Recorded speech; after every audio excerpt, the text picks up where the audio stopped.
Welcome back to The Factor Uncensored. Time for many workplaces to pay up for those so-called salary employees working extra time on the clock. A new regulation has made millions of workers who are on salary eligible for overtime, meaning time and a half cha-ching from the cash register. But will it happen? Certified public accountant Ed Gardner breaks down the big news in the latest edition of Money is a Motive here on The Factor, and will it last or even survive a court challenge, which it has before?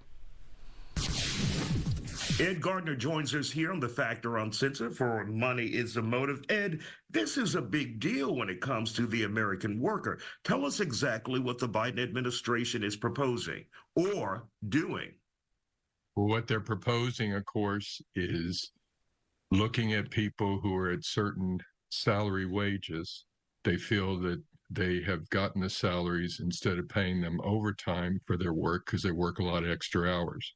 Now, this involves people who, of course, are not in a management role. Maybe they're in a supervisory role. And so they have kind of a staged impact where on July 1st, if someone makes about $844 a week salary, they're saying if they work more than 40 hours, that they should get time and a half like a normal hourly employee would get. Even if you're salaried, because many employers have used that to get away from paying those employees overtime. Salaried. That's salaried. But not a manager. But not a manager. Got it. Then on January 1st, they're upping it to someone making about $1,128 a week, that they would be eligible to get time and a half if they work more than 40 hours. But, you know, back in 2016, Obama came up with the same thing.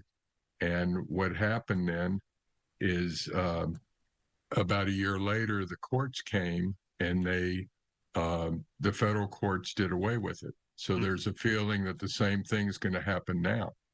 So do you think this could be, if it goes through, but do you think with the track record and the history that we've already seen with the Obama administration, do you think this may be a political tactic by the Biden administration saying, look, I tried to give you this, but the courts struck it down?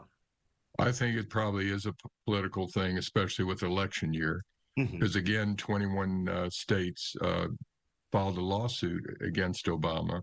And I think we're going to see a similar thing. And I think if we go back and they try to take this all the way up to the Supreme Court, look what they did with student loans, you know, where they did away with that and Obama tried to get that.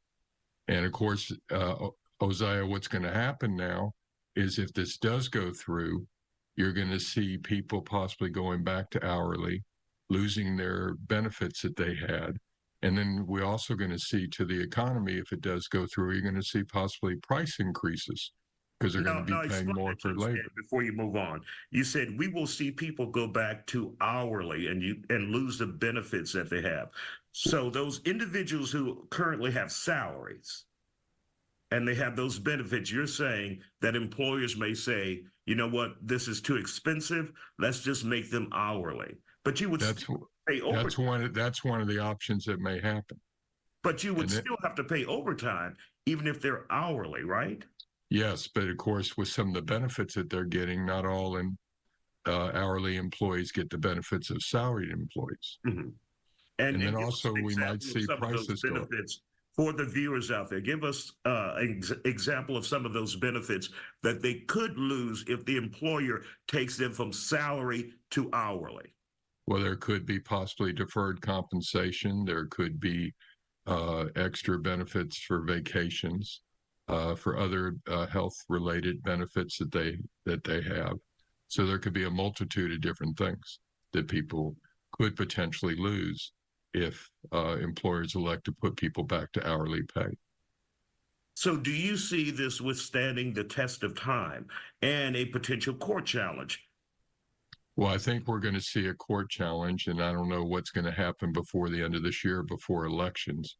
But I have a feeling that this could be a play by Biden's Democrats to cause people to say that the Republicans don't want them to do this and they should vote for Democrats. All right, Ed Gardner, this is something we will definitely watch it will impact millions of Americans out there and make a difference in their livelihood. We appreciate your time here on the Factor Uncensored tonight, sir.